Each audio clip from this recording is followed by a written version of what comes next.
Hey guys, it's Ryan here with Hobbies of Man once again, and today we're doing another book review. Today we're looking at Battle Mage Farmer Book 3, Cultivation by Seth Ring, published by Atheon Books. The demographic here is adult, and the genres here are cultivation, slice of life, fantasy, and I would call it a Western story, but if that doesn't work for you guys because a Western has a very specific set of tropes that aren't really present here, I would accept it being called a frontier story instead. I just don't know how to call it when it's basically like a dude that is a farmer in like a Pacific Northwest kind of inspired area, and then he goes off into like the plains and he meets like, you know, Native American analog characters, right? Like that sounds like a Western to me, but it's unclear what that, you know, actually would be, right? So I'll just stick to frontier story or or like a fantasy Western maybe. But you know, that's not that important. Adaptations wise, it does not have one, but at some point next year, there will be a light novel version of this, and I believe there might also be a comic book version of this coming out at some point on Tapas, or maybe on Webtoons, I'm not really sure, but I'm not 100% sure on that, so please don't quote me, or if you know the information, please let me know down in the comments. But yeah, so that's it for that. In terms of rating, this is a 5 out of 5. I really enjoyed this book. I thought it was phenomenal.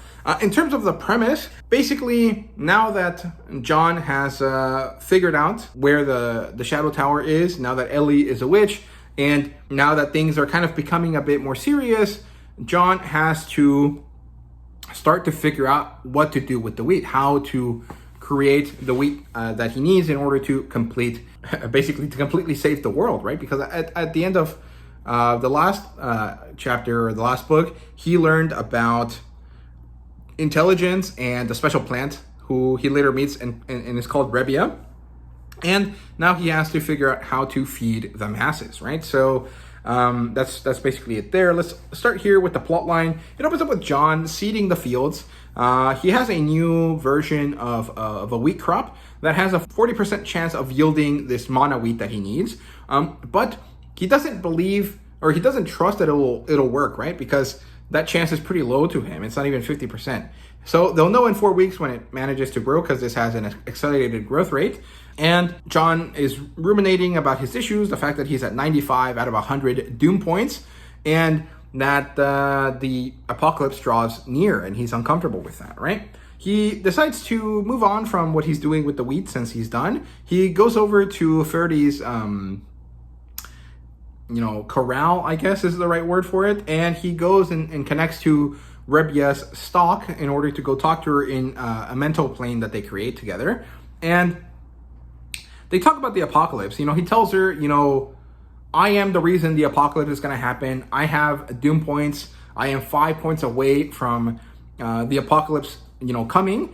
And I need you to help me find a way to minimize doom points in order to reverse the effects. And Rebia starts calculating a few different paths to this. She thinks that there might be a way for them to minimize them, but it has to do with John's mental state, right? Basically, they're not really sure about anything, but at least Rebia has noticed that John needs to have a sense of peace before anything can be done about reducing the doom points, right? So John doesn't really know too much about this, but he'll try to figure out something about it, right? So John doesn't really use a standard mana breath. We learn this throughout the book. He had to make his own, and he actually ends up being more similar to a mana beast, a monster like Ferdy or Sigvaldi, than he is other class holders.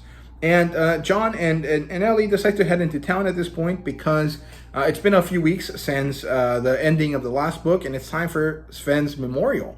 They get there, they go to the memorial. It's nice and short and sweet, and it's pretty simple. It's very, what's the word? Practical.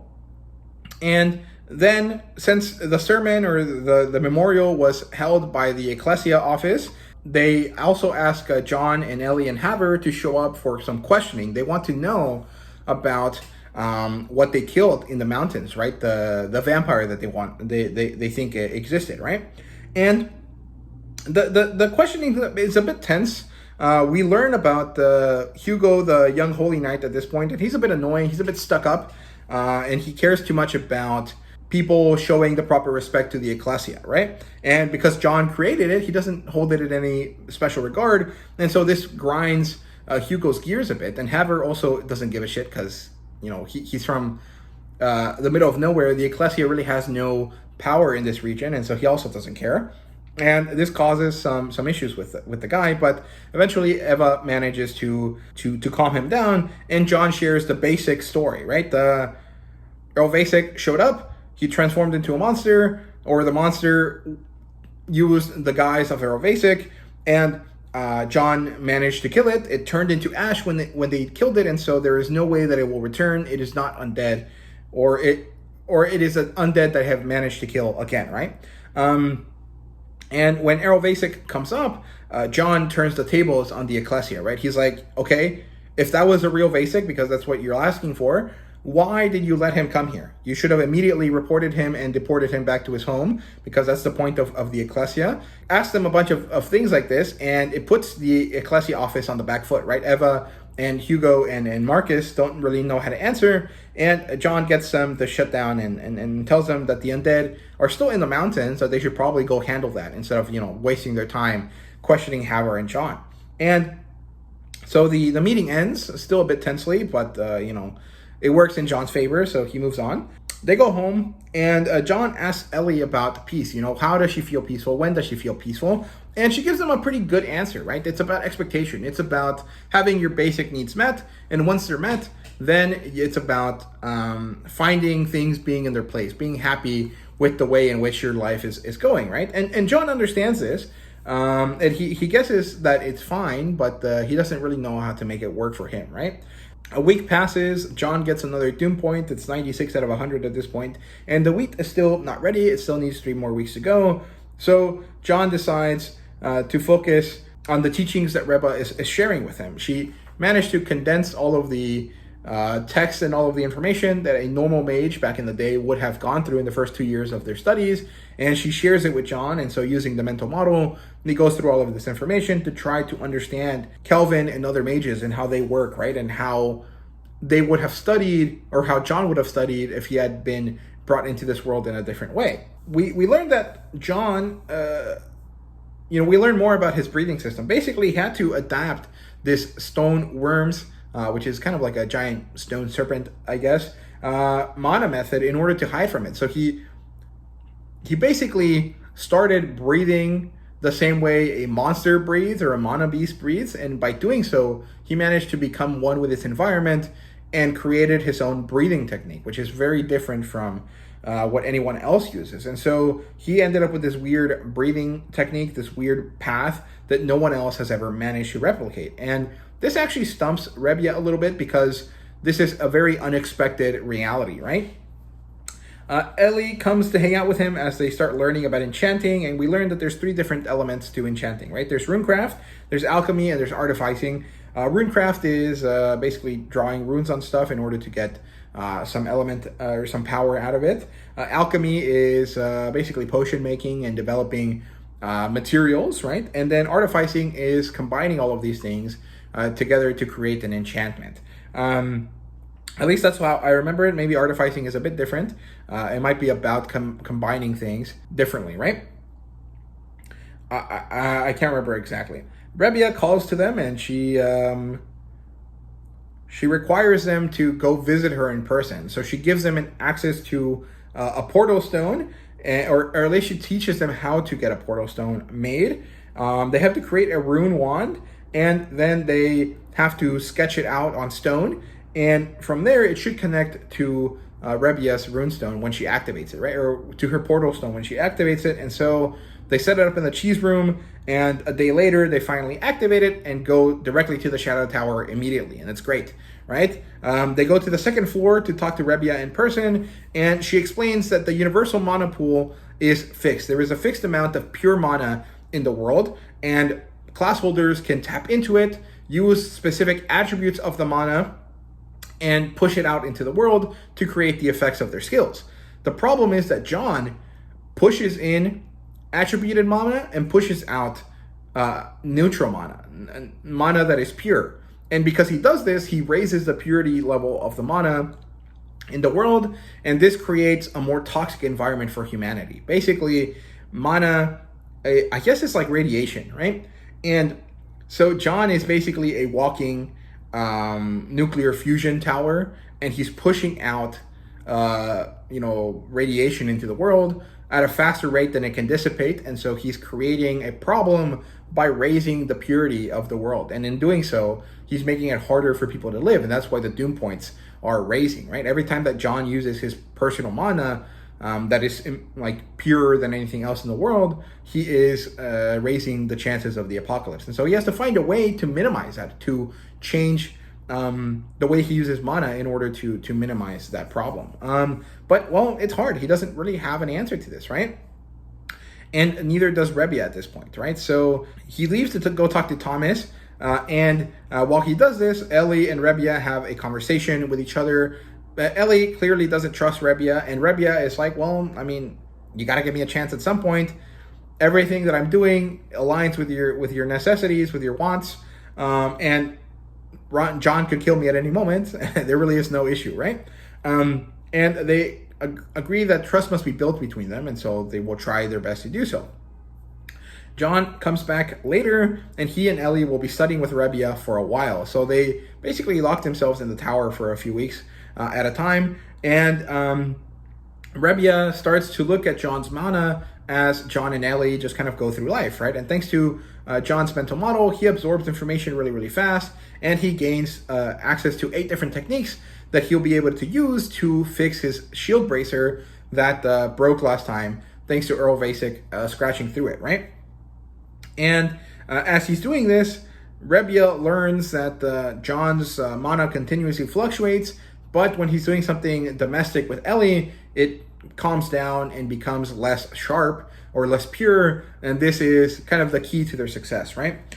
John also has a conversation with Rebia where he learns that she's a living mage tower, which is a bit different from usual. Normal mage towers have an administrative spirit that runs the mage tower, but because Rebia is also a plant and a human consciousness put into the spirit and the plant together, she is now a living creature whose body is the mage tower, right? I think it's really cool and interesting, but it's very hard to conceptualize properly, right? Ellie comes out of her own learning trance, and she finds the materials needed to fix John's shield, but she can't actually build them yet, so they start experimenting with that, and it happens to explode on her at one point, and it turns out that Ellie's mana, with its storm attribution, is a bit too wild. She needs to learn how to use neutral mana. And this is when Rebia kind of has a light bulb moment. She has an eureka moment and finds a way for them to work on both of their problems at once.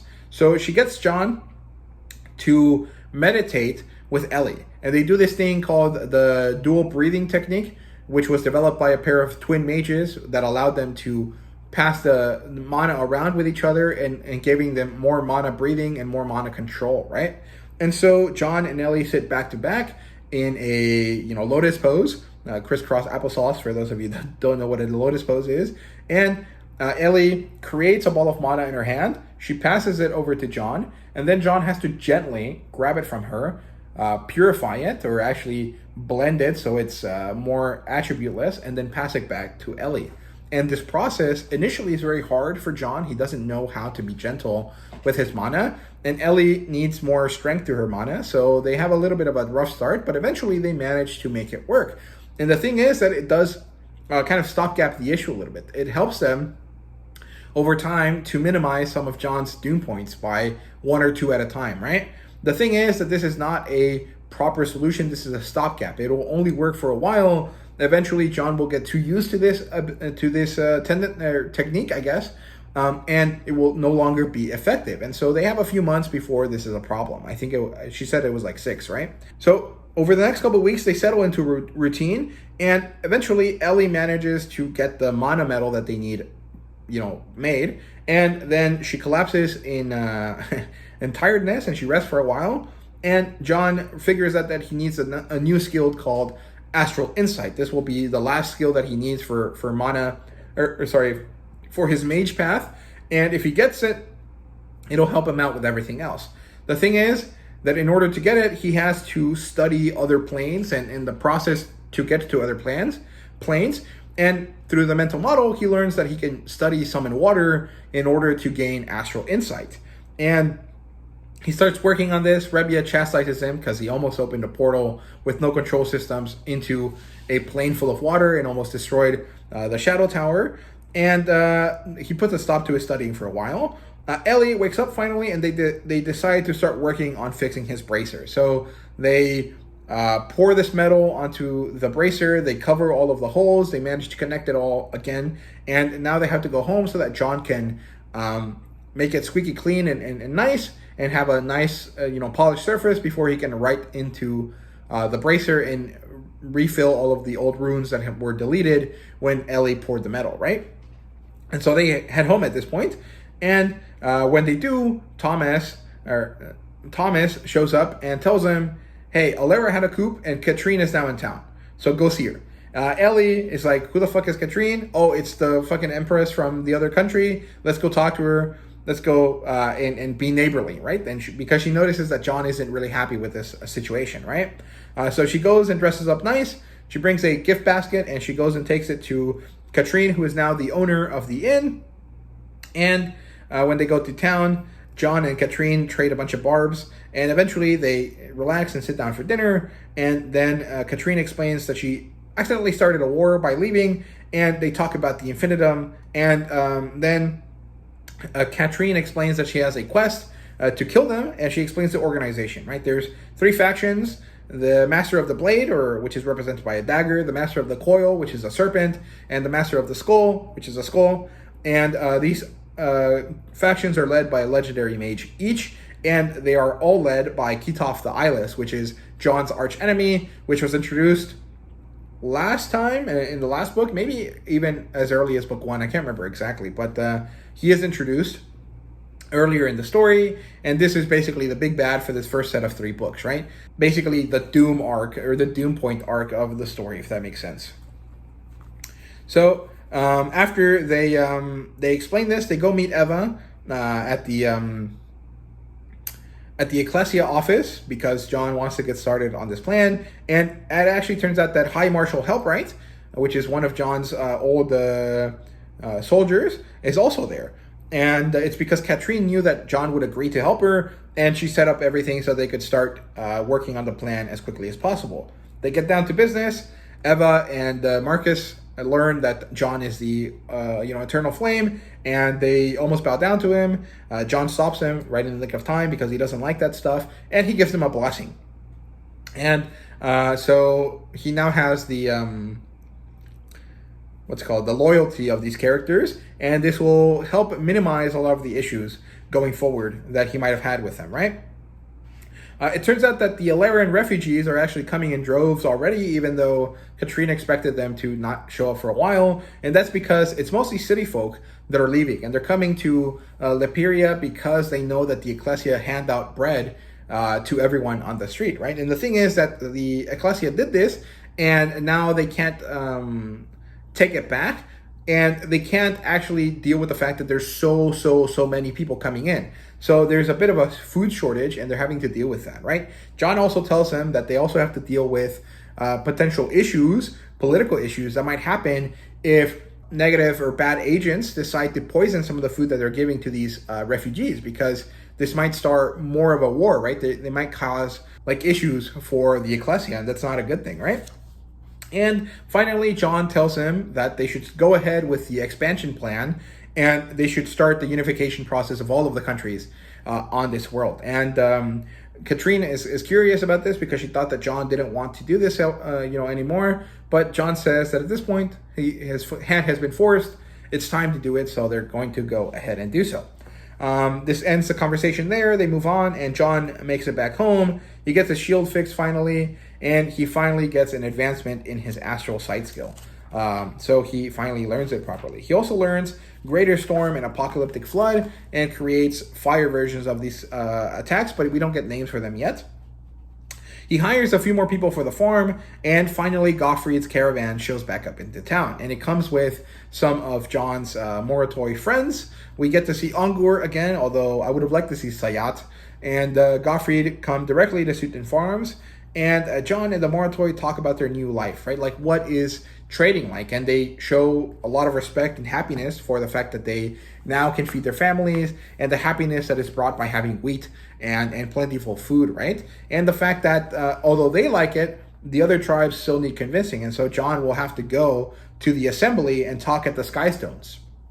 And this is the major portion of the story that we're going to focus on for a while. So after that, I think that night John talks to Ongur, and he's like, hey, I need you guys to go help me hunt some undead. And so the next day, John and Kat and the knights all meet up to start a hunt. They go into the mountains. John uses a scrying spell to find a cave system, and they find that the entrance is barred. At this point, Katrine decides to blow it open, and this is problematic because she announced their presence to everyone, but thankfully nothing came out of it. They go deep into the cave system, and they find a bunch of zombies. They wipe them out pretty quickly. Then a ghoul attack commences. They get ambushed, basically. They move on to the next cave, and then the undead find them. And the necromancer also shows up at this point. Although this necromancer is a pretty low-level kind of character, John sets them up in a protected position and then reorganizes the team in order to fight the undead better. And Katrine uses these crazy cyclone attacks to get rid of all of the ghouls and half of the zombies. John starts to fight a chimera before Luther, the bone carver, finally decides to speak up. And John gets him to monologue to get information out of him. It turns out that the door to the first mage's entrance has been found, and it's right here in the valley, hidden away somewhere nearby. The fight at this point continues, and Kat fights versus Lethor, and John kills the chimera. Ellie joins in and helps Catherine fight.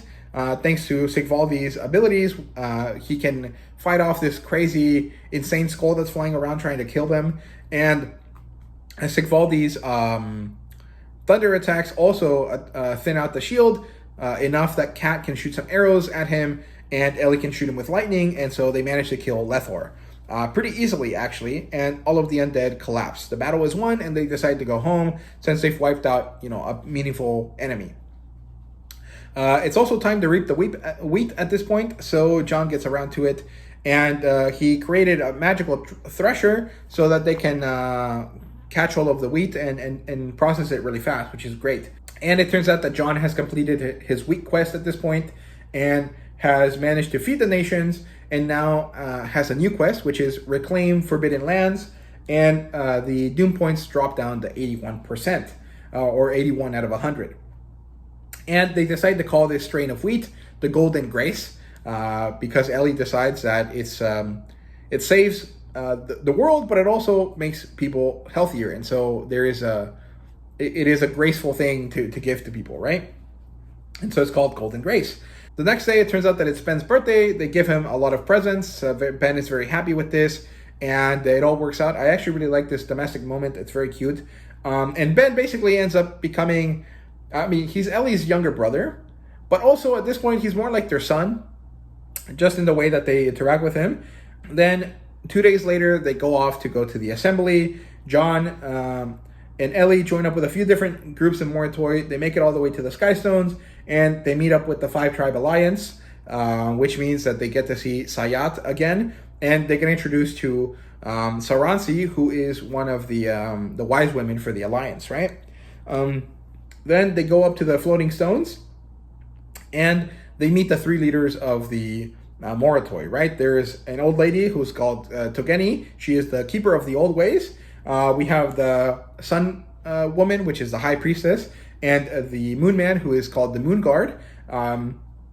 These characters' names are Korinjin, the woman, and Kuyuk is the man. And Sayat speaks initially. He, shares his interaction with John and shares the idea that they should be traders now instead of warriors or instead of pillagers. And people seem to be swayed by this, right? But John is called to explain, and he explains further. And I think the thing that mostly gets them to agree with him is that he shows them a gold coin, and he says, you guys have a lot of these, right? And then they say yes, and he says, okay, does this feed you? Can you eat this and gain life and sustenance from it? And when the answer is no, most of the Khans decide that they agree with him, that he's right? But there's a certain group of wise women that are against this, and so they get angry and they call for battle to start, right? So John tries to step in and fight, but they're told that he can't.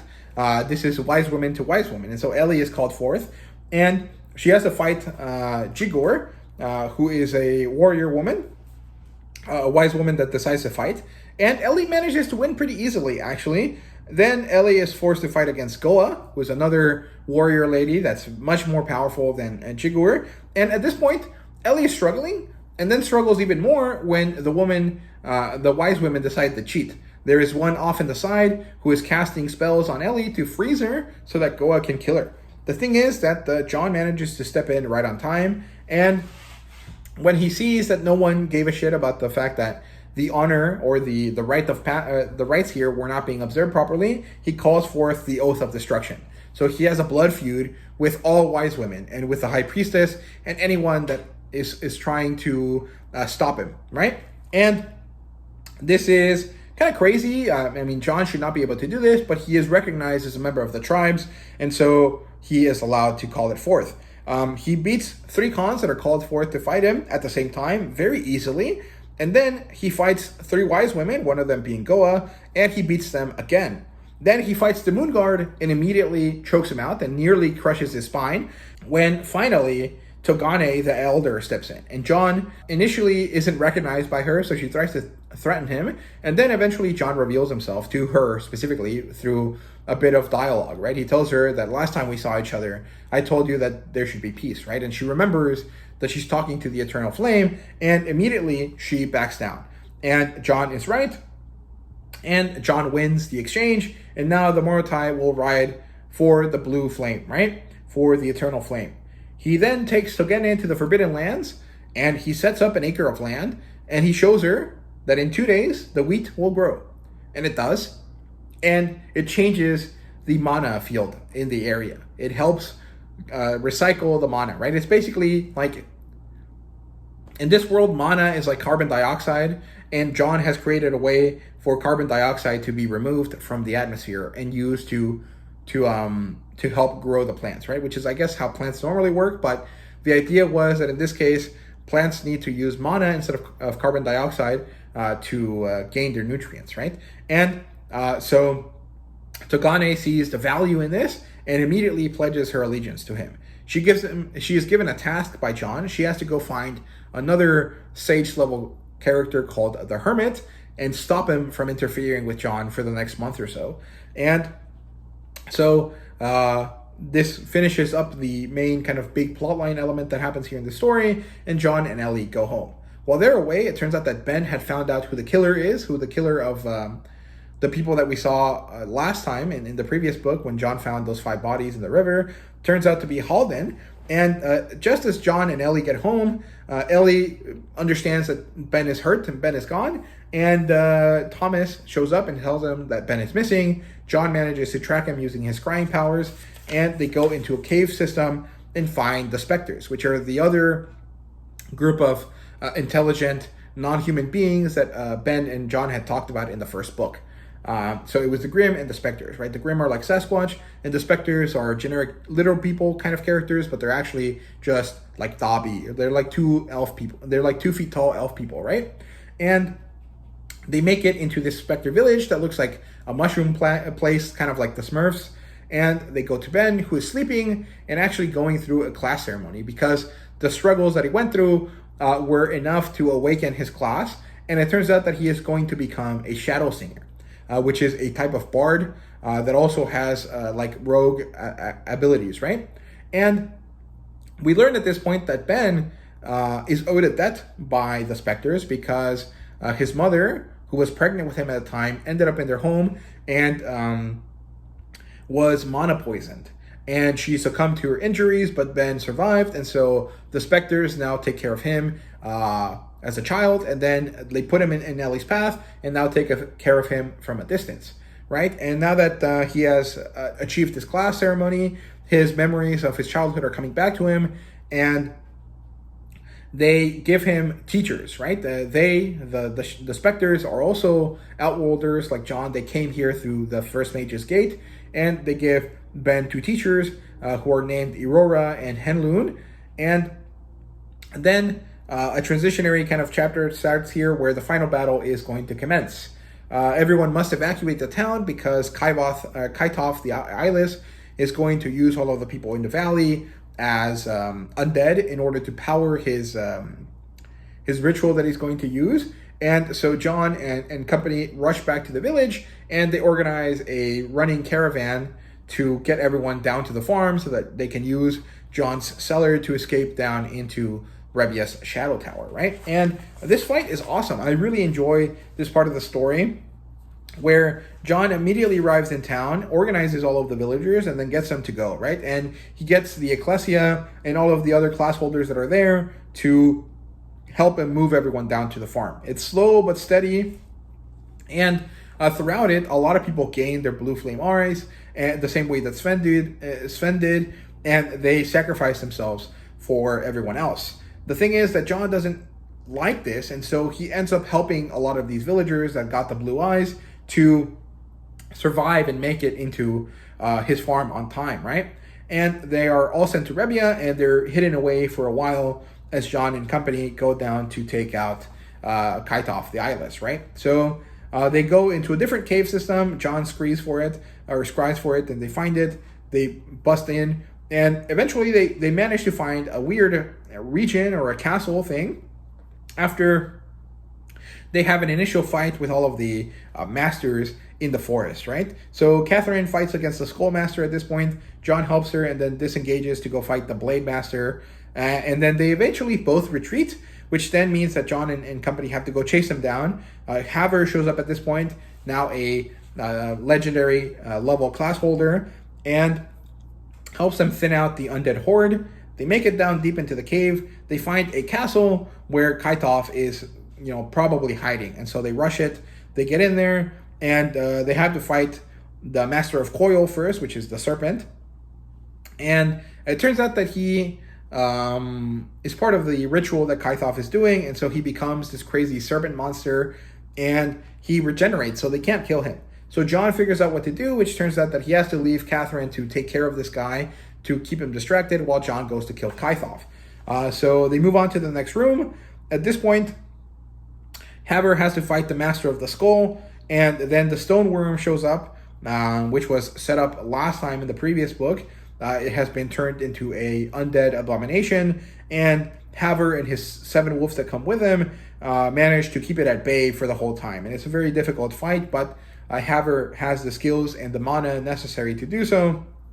And they manage to arrive to the third door. There is no Master of the Blade, and John is concerned about this, but manages to break the seal. He's at 89 out of 100 Doom points at this point, and they end up in this really cool room that has these really interesting mana curtains that remind me of, when Obi-Wan and Qui-Gon Jinn have to fight against Darth Maul, and there's those really weird red repulsor shields that stop them from fighting against each other for a while. It reminds me of that. And so John has to kind of manage through these kind of weird curtains. He realizes that these golems that are in this room also have this weird braided mana, and he has to destroy them all to advance.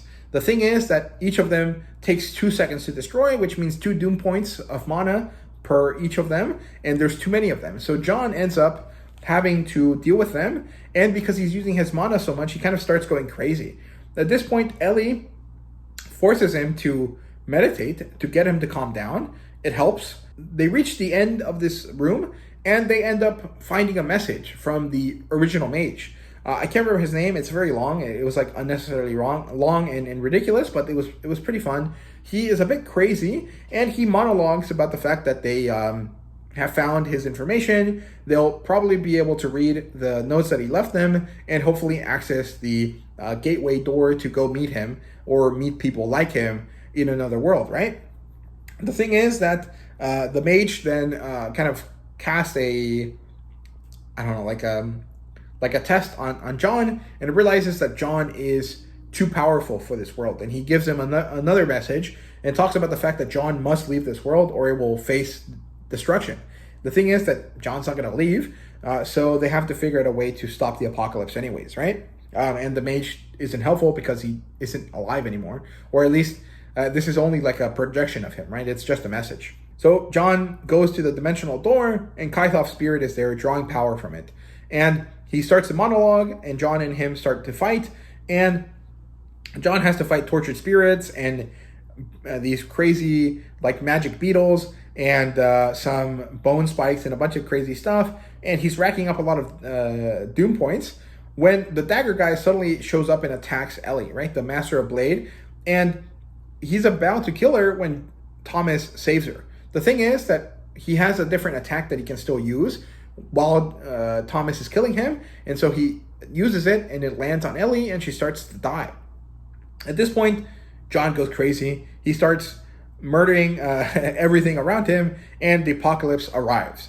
But before Ellie dies, she manages to break the enchantment, and so Catherine can kill the Master of Coil. John and Kythof continue to fight, but this time they're in his mental plane, right? They're fighting in John's mind. It's kind of convoluted, but Kythof eventually ends up taking over John's body, and John grows emotionless. And this actually annoys Kythof, who happens to also be someone from Earth. And he's been in this world for 300 years, apparently. And he continues to try to goad John into acting, and John doesn't. Eventually, at the last second, right before Ellie dies and Kythof takes over the world, John smiles and uses spiritual sacrifice, the same ability that Haver showed us in the first story, or in the first book, to bring himself back to life from poison and death, right? And the spiritual sacrifice undoes John's body. It destroys Kythof's spirit, and it saves Ellie. She has been remade, healed, back from the dead, and it destroys Kythof. But the quest still failed, and there's only 4 hours left till the apocalypse. And so quickly, John must figure out how to stop it. He accidentally hastens it when he tries to analyze the woven mana, and he knows that there is something about it that will give him the answer. Ellie tells him that, he can't do it alone, that he might want to get help. And this gives them the idea that he and everyone around him, who are representative of the original 5 classes, can create a reverse filter to remove mana purity, to make mana muddy again, if that makes sense. And so they start working on that. It's very, very hard. The specters show up at this point and sing this beautiful healing song to help them feel better as they go through this, because it's a very strain, a very heavy mental strain on them. And they manage to create this enchantment that creates this reverse filter. At this point, John says that he has to go use it personally for a while before he can finish fixing it. And he's about to leave when Ellie stops him, gives him a full kiss on the mouth. Haver and Catherine cheer about this, and then John disappears for a while. He goes off to use this filter in the world to save everyone, right? And this is the end of the story. We get a bit of an epilogue here, where a month or so later, John finally comes back to the farm, and he gets a quick rundown of all of the issues that have been happening sociopolitically, and he is given a new quest, and now he has apocalypse points instead of doom points, and there's 10 apocalypse points, and he has all 10 of them. So they have to figure out a way to fix this, but he has a year to do so, because that's how long the filter will work for. So overall, this was great. This was a great ending to this first arc. This is kind of like the doom points arc, right? The pre-apocalypse arc, if you want to call it, or the fall of the world arc, or whatever you want to call it. This was a great ending. I feel like this is a great finish to this massive overarching storyline, right? From here, we get a new storyline that's going to start. I haven't read any of the books beyond this, so I'm excited to get around to them, probably sometime next year. But I think that the writing here is phenomenal. Overall, the plotline develops very well. There's a lot of Chekhov guns that are set up early on, a lot of foreshadowing and a lot of development that is important and meaningful. And it's pretty simply done. It's not super crazy. It's not obscure piece of dialogue or anything. But it's satisfying enough. It's well done enough that I like it a lot. I think it's very enjoyable. So I think Seth Ring does a great job with his writing. I quite like it. So that's it for the plot line. In terms of characters, we get that John and Ellie finally have progress in their romance. Ellie has grown stronger and John has become a better mage. Catherine shows up and she's pretty awesome. But if John is a very stalwart, kind of direct, calm guy, Catherine is a very chaotic person, which is funny because the way they use their mage magic is actually quite opposite, right? John is a chaotic force with his pure mana, and Catherine follows the very set out rules for magic, and so she's very controlled with her magic. And so it's kind of funny that their personalities are opposite of the way they use magic. And Katrina is a pretty fun character. I actually like her a lot. And I wonder if she's going to have a romance with Haver. I think that'll probably work out well for them. Ben finally gains a class, and he gets a backstory, right? We get to learn that he was raised by these elf people, and that's why he has these special abilities. And he's a very strong character thanks to his training with Thomas. And Haver has made it up to legendary class, which is pretty awesome. And then we get more development of Ava and Hugo and Marcus, and we get introduced to Helbright. So these are the Ecclesia characters. We get to meet the Spectres. We get Raymenas, who is the leader of the Spectre village, Almar, who is the Spectre that takes care of Ellie, and Aurora and Henliun, who are brother and sister, who are the characters that take care of Ben, and they're going to be his teachers for his class, right? Since his class is derived from them and not from the normal class system that the world has, right? And we meet a bunch of different Moritoi characters. We get Jigor and Goa and Dagasi and Ibaka, and I think none of these characters are going to show up again. I'm sure they will at some point, but they're basically ostracized characters, right? They immediately lose power after John deals with them. We also get Korigin and Kujuk and Togone, and Togone is probably the only important character that we meet from the Moritoi. I mean, I guess Sarasi is probably also an important character. And in terms of bad guys, we get Kythoff and Jessup, which is the Master of Coil. He's the only one that gets a name out of these characters. The Master of Skull and the Master of the Blade don't get any names, or at least I can't remember them. So it is what it is, but it's not that important. Kythoff is the most important character, and his backstory is pretty interesting. He was a human who had been here for 300 years. He became obsessed with immortality, and he doesn't even remember his name. He's just been eking out a living, which is why he became a necromancer, and his life sucks. But he's a shitty person, so it is what it is, right? In terms of world building, we learn enchanting, right? We get to learn about the three versions of enchanting, or the three things that go into it, and how they work together. We get to understand how beasts and humans use mana differently, and how John is a beast, basically, but has given him a way to ascend beyond the needs of mortality, right? We get introduced to the Spectres. We learn that bards are a class that exists but are not part of this world. And we know that there are a lot of other worlders throughout the world, right? So I'm guessing the Grimm are also outworlders, but I'm not sure where they're from. We haven't really explored that. And I wonder if there's other magical creatures that we're going to learn exist in this world that have come to exist here, right? I wonder. We get introduced to what Doom Points are finally, 3 books in. I thought it was a pretty good explanation. It worked out for me pretty well. Now we have Apocalypse Points. I want to know what those are now, but it's not that important. We get explained. We get the Mage store explained to us, which is good. It's just a dimensional portal, and it leads to a school, I think. So that's cool. And we learn about other class users, and the fact that they exist on other worlds, which is also nice, right? I wonder why they don't exist on Earth, or maybe Earth is just not ready for, class holding yet. I'm not really sure. And in terms of artwork and fan service, there's no art, there's no fan service, although I think that might change going forward. John and Ellie are probably going to have, an actual wedding at some point, and so there's going to be at least the mention of a wedding night. I wonder if Katrine's character is going to bring more sexuality to the story. A lot of the female characters are introduced as being, absolutely gorgeous, except for Ellie. I think Ellie is more of a girl next door. I mean, she's obviously beautiful, because she would be. This is a fantasy story, right? But as opposed to Catherine and Eva, who are shown to be like immensely beautiful characters, Ellie is never described as such. So I wonder if the introduction of Katrina is going to bring a more, sexuality to the story, which might mean that I'll eventually have something to say here. In ratings wise, it's a 5 out of 5. I thought it was a great ending to this first arc. I'm pretty sure the creator, Seth Ring, doesn't cover this in terms of arcs. But if he did, I think that this would be like the Apocalypse or like the Doom Points arc, right? And that's how I'll kind of refer to this, right? So I'm going to do a book chatter episode on this, and I'll talk about these first 3 books, and I will kind of talk about them in the way that, these all cover the same kind of storyline, and beyond this, we have a different storyline, right? So yeah, those are my thoughts on Battle Mage Farmer. I've really enjoyed the series so far. I can't wait to read more of it.